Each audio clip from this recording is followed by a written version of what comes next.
everybody, welcome to Excel video 491. I'm Nate Moore. I was in Minneapolis last week on site for a CPA firm that's enlightened enough to say, hey, come and learn about healthcare. And they invited all their clients to come and learn about all kinds of healthcare things. They've got a whole series.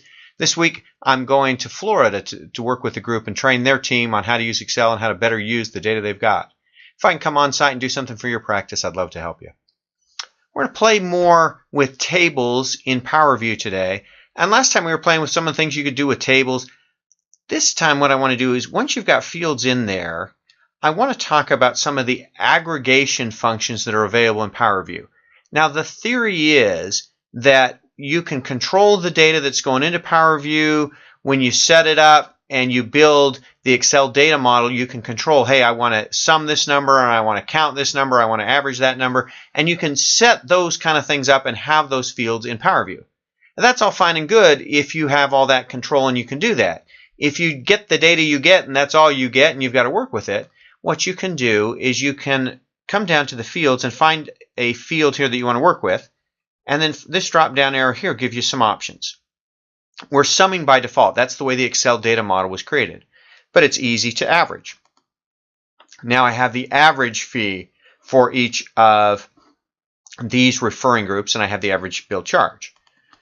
I can do a minimum or a maximum. I can count ones that aren't blank. I can even count distinct. But be careful here because what I'm counting here is distinct fees. So if I have a $120 fee and a $130 fee, those are two distinct fees. I don't really want to count distinct fees. Let's roll this back to average for a minute. What I really might want to know is distinct patients. And the idea and the availability of count distinct is great. It's something you can't get in a traditional pivot table. You've got to go to either Power Pivot or the Excel data model to do it. But once you do go to Power View, it's not hard.